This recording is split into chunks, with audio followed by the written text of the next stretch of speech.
Welcome to our YouTube channel Iqra classes. ધોરણ 10 વિજ્ઞાન chapter number 2 acid base અને સાર. વિદ્યાર્થી મિત્રો, વિભાગ ડીમાં ચેપ્ટર નંબર 2માંથી 4 માર્ક્સના 2 પ્રશ્નો પૂછાય છે.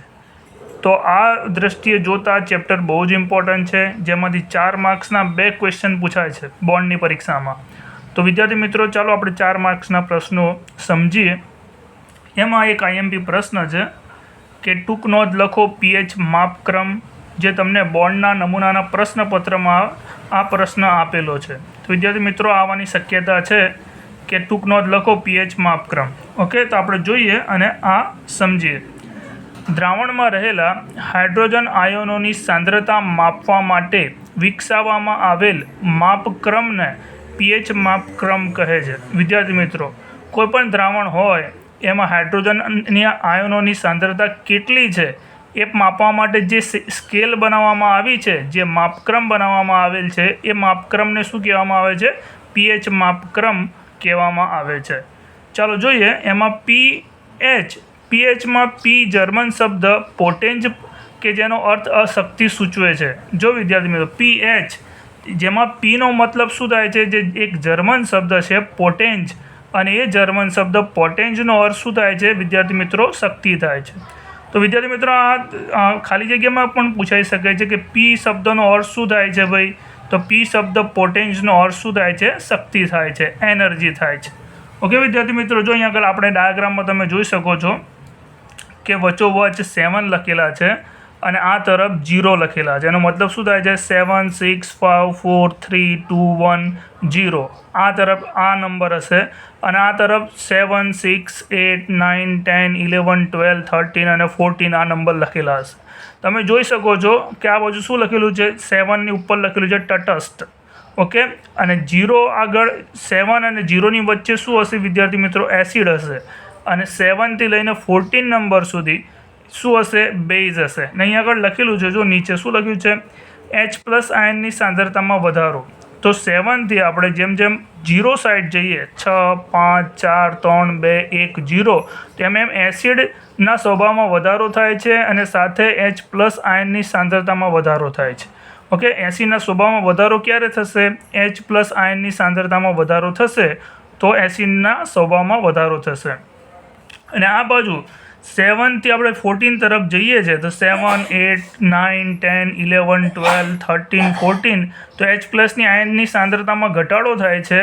અને તમે જોઈ શકો છો at the same time OH આયનની સાંદ્રતામાં વધારો થાય છે. અને આપણને ખબર છે હાઇડ્રોક્સાઇડ આયન OH- આયનની સાંદ્રતામાં વધારો થાય તો આ તો બેઝમાં આ આયનો હોય છે, ને બેઝમાં આયનો વધશે તો બેઝિક સ્વભાવમાં વધારો થશે. તો આ પીએચ માપક્રમ સૂચવે છે. પીએચ માપક્રમ વિદ્યાર્થી મિત્રો શું સૂચવે? 7 પર જે દ્રાવણ હશે એ તટસ્થ હશે, અને 7થી નીચે 0 નંબર સુધી જે દ્રાવણ હશે એસિડ હશે, અને 7થી લઈને વધારે 8 9 14 સુધીનો દ્રાવણ કયો હશે વિદ્યાર્થી મિત્રો? બેઝ હશે. અને એક વસ્તુ યાદ રાખો, એસિડમાં H+ આયનની સાંદ્રતા વધુ હશે અને બેઝમાં OH- આયનની સાંદ્રતા વધુ હશે.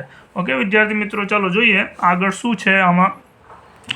પીએચ માપક્રમ દ્વારા 0થી 14 સુધીનું પીએચનું માપન કરી શકાય છે. અને પીએચ 0થી લઈને 7 7થી લઈને 14, ટોટલ 0થી 14 સુધીનું માપક્રમ આપણને માપી શકીએ છીએ. અને પીએચ માપક્રમ દ્વારા દ્રાવણ એસિડિક છે કે બેઝિક છે કે તટસ્થ તે જે જાણી શકાય છે. ઓકે વિદ્યાર્થી મિત્રો, જે દ્રાવણની પીએચ 7થી ઓછી હોય તે દ્રાવણને એસિડિક દ્રાવણ કહેવામાં આવે છે. આપણે જોઈ ગયા કે 7થી ઓછી હોય એ દ્રાવણને શું કહેવાય? એસિડિક દ્રાવણ કહેવાય. અને જે દ્રાવણની પીએચ 7 હોય તેને શું કહેવાય? તટસ્થ દ્રાવણ. એ એસિડ પણ નથી, બેઝ પણ નથી, એ તટસ્થ દ્રાવણ છે. અને જે દ્રાવણની પીએચનું મૂલ્ય 7થી વધુ હોય તે દ્રાવણને બેઝિક કહેવાય. આપણે સમજી ગયા છે ડાયાગ્રામ પરથી કે 7થી વધુ હોય 14 સુધી તો એ કયા દ્રાવણો હશે? બધા બેઝિક દ્રાવણો હશે. ચાલો જોઈએ આગળ. જેમ હાઇડ્રોજન આયનની સાંદ્રતા વધારે તેમ પીએચનું મૂલ્ય ઓછું અને દ્રાવણ વધુ એસિડિક બને છે. વિદ્યાર્થી મિત્રો, એકદમ ઇઝી. જો આપણને ખબર છે કે 7થી આપણે 0 તરફ જતાં H+ આયનોની સાંદ્રતામાં વધારો થાય છે, એટલે H+ આયનો વધશે. H+ આયનની સાંદ્રતામાં વધારો થશે pHનું મૂલ્ય ઘટતું જશે, બરાબર છે, કારણ કે એસિડિક સ્વભાવમાં એનો વધારો થાય છે, pHનું મૂલ્ય ઘટતું જશે. ઓકે, આગળ શું કીધું છે? તથા હાઇડ્રોજન આયન H+ની સાંદ્રતા ઓછી તેમ pHનું મૂલ્ય વધુ અને દ્રાવણ ઓછું એસિડિક બને છે. જો વિદ્યાર્થી મિત્રો જમણી સાઈડ જઈએ, 7થી જમણી સાઈડ જઈએ તો H+ આયનની સાંદ્રતામાં ઘટાડો થાય છે, તો pHનું મૂલ્ય અહીં આગળ શું હશે? વધુ હશે. ઓકે વિદ્યાર્થી મિત્રો, ચાલો જો, જેમ હાઇડ્રોક્સાઇડ આયન OHની સાંદ્રતા વધારે તેમ pHનું મૂલ્ય અને દ્રાવણ વધુ બેઝિક બને છે, અને તથા હાઇડ્રોક્સાઇડ આયન OHની સાંદ્રતા ઓછી તેમ pHનું મૂલ્ય ઓછું અને દ્રાવણ વધુ ઓછું બેઝિક બને છે. જો વિદ્યાર્થી મિત્ર એક જ વસ્તુ કહેવા ઇઝી છે અહીં આગળ કે આપણે 7 થી 14 સુધી શું હશે? OH- આયનની સાંદ્રતા વધુ હશે, એમ દ્રાવણ વધુ બેઝિક બને છે. ઓકે, અને એની pH પણ શું હશે? 7 થી વધારે હશે. અને જો આ બાજુ 7 થી 0 સાઈડ જઈએ આપણે ડાબી બાજુ તો pHની વેલ્યુ ઘટતી જશે અને OH- આયનની સાંદ્રતા પણ ઘટતી જશે. ઓકે વિદ્યાર્થી મિત્રો, ઇઝી છે. અને છેલ્લે લાસ્ટ પોઈન્ટ કે pH માપવા માટે આપણે શાનો ઉપયોગ કરીએ છીએ? pH પેપર અથવા સાર્વત્રિક સૂચકનો ઉપયોગ કરીએ છીએ, જેને યુનિવર્સલ ઇન્ડિકેટર કહેવામાં આવે છે. વિદ્યાર્થી મિત્રો ઇઝી વસ્તુ છે. ઓકે, ડાયાગ્રામ પરથી તમે ઇઝીલી સમજી શકો છો આ વસ્તુને. ઓકે, આમાં છેલ્લા 2 પોઈન્ટને ફરી એકવાર સમજી લઈએ કે 7 જે છે એ તટસ્થ દ્રાવણ હશે, જેની આપણે ડાબી બાજુ જઈએ એમ H+ની આયનની સાંદ્રતામાં વધારો થશે, અને H+ આયનની સાંદ્રતામાં વધારો થશે તો એ એસિડિક સ્વભાવમાં વધારો કરશે, અને આ બાજુ 7થી નીચે બધા એસિડ જ હશે 0 સુધી, બરાબર છે. હવે 7ની આ બાજુ જઈએ, બરાબર, જમણી બાજુ જઈએ 14 સુધી, તો ત્યાં આગળ OH- આયનની સાંદ્રતામાં વધારો થાય છે અને H+ આયનની સાંદ્રતામાં ઘટાડો થાય છે. OH- આયનની સાંદ્રતામાં વધારો શું સૂચવે છે? એના બેઝિક સ્વભાવમાં વધારો સૂચવે છે. એના માટે 7થી લઈને 14 સુધી શું હશે? બધા બેઝિક જ હશે, બધા બેઝ હશે. ઓકે વિદ્યાર્થી મિત્રો, તો આપણે બીજો પ્રશ્ન જોઈએ. આ પ્રશ્ન IMP છે. ઓકે, ચાલો બીજો પ્રશ્ન જોઈએ. પાચન તંત્રમાં અને મધમાખીના ડંખની અસરના ઉપચારમાં pHનું મહત્વ સમજાવો. જો વિદ્યાર્થી મિત્રો મે 2021નો પ્રશ્ન છે, જે 4 માર્ક્સમાં પૂછાઈ ગયો છે. આપણે જોઈએ મનુષ્યના પાચન તંત્રમાં pHનું મહત્વ. જો વિદ્યાર્થી મિત્રો આપણું જઠર હાઇડ્રોક્લોરિક એસિડ ઉત્પન્ન કરે છે, અને જે જઠરને નુકસાન પહોંચાડ્યા વગર ખોરાકનું પાચન કરવામાં મદદ કરે છે. એક વિદ્યાર્થી મિત્રો એક વસ્તુ યાદ રાખજો કે આપણા જઠરમાં એક એસિડ રહેલો છે, હાઇડ્રોક્લોરિક એસિડ, જે આપણા જઠરને નુકસાન પહોંચાડ્યા વગર ખોરાકનું શું કરે છે? પાચન કરે છે. અને અપચા દરમિયાન જઠર ખૂબ જ વધુ માત્રામાં એસિડ ઉત્પન્ન કરે છે, જે દર્દ અને બળતરાનું કારણ બને છે, જેને આપણે એસિડિટી કહીએ છીએ. એમાં શું થાય છે? આપણું જઠર વધુ માત્રામાં એસિડ ઉત્પન્ન કરી દે છે, જેનાથી આપણને દર્દ થાય છે અને બળતરા થાય છે. આ દર્દથી છુટકારો મેળવવા માટે લોકો બેઝનો ઉપયોગ કરે છે, જેને એન્ટાસિડ કહેવામાં આવે છે. અને આ એન્ટાસિડ વધારાના એસિડને શું કરી નાખે છે વિદ્યાર્થી મિત્રો? તટસ્થ કરી નાખે છે. તમને ખબર હશે વિદ્યાર્થી મિત્રો, એક તટસ્થીકરણ પ્રક્રિયા છે. શું છે કે એસિડ હોય તો એમાં બેઝને મિક્સ કરો, તે શું બનાવી દેશે વિદ્યાર્થી મિત્રો? ક્ષાર અને પાણી બનાવી દેશે. આ પ્રક્રિયાને આપણે શું કહીએ છીએ? તટસ્થીકરણ પ્રક્રિયા કહીએ છીએ.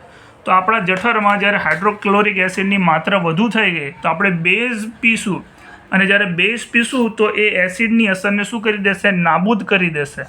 તો આના માટે બેઝને શું કહેવામાં આવે છે? એન્ટાસિડ કહે છે, જે વધારાના એસિડને શું કરી નાખે છે? તટસ્થ કરી નાખે છે. હવે આ પ્રક્રિયા કરવા માટે આપણે શું પીએ છીએ વિદ્યાર્થી મિત્રો? જો એન્ટાસિડ તરીકે, પ્રતિ એસિડ તરીકે આપણે સોડિયમ હાઇડ્રોજન કાર્બોનેટ, જેને આપણે ખાવાનો સોડા કહીએ છીએ, અને એનું રાસાયણિક સૂત્ર છે NaHCO3. Na for sodium, H for hydrogen અને CO3 ફોર કાર્બોનેટ. તો સોડિયમ હાઇડ્રોજન કાર્બોનેટ, જેને ખાવાનો સોડા કહીએ છીએ, એ પીએ છે, અથવા તો મેગ્નેશિયમ હાઇડ્રોક્સાઇડ, જેને મિલ્ક ઓફ મેગ્નેશિયા પણ કહેવામાં આવે છે, Mg બ્રેકેટમાં OH અને બ્રેકેટની બહાર 2નો ઉપયોગ કરીએ છીએ. અને ખાસ કરીને જે આપણે ઈનો પીએ છીએ એસિડિટીની અસર દૂર કરવા માટે, તેમાં આ જ વસ્તુ હોય છે, મિલ્ક ઓફ મેગ્નેશિયા કાં તો સોડિયમ હાઇડ્રોજન કાર્બોનેટ હોય છે, જેનાથી આપણને શું થાય છે? એસિડિટીમાં રાહત થાય છે. ઓકે વિદ્યાર્થી મિત્રો, ચાલો બીજો પ્રશ્ન જોઈએ. એમાં જ પ્રશ્ન છે, કારણ કે આ જે મે 2021નો પ્રશ્ન છે એમાં આગળ શું છે, મધમાખીના ડંખની અસરના ઉપચારમાં પીએચનું મહત્ત્વ.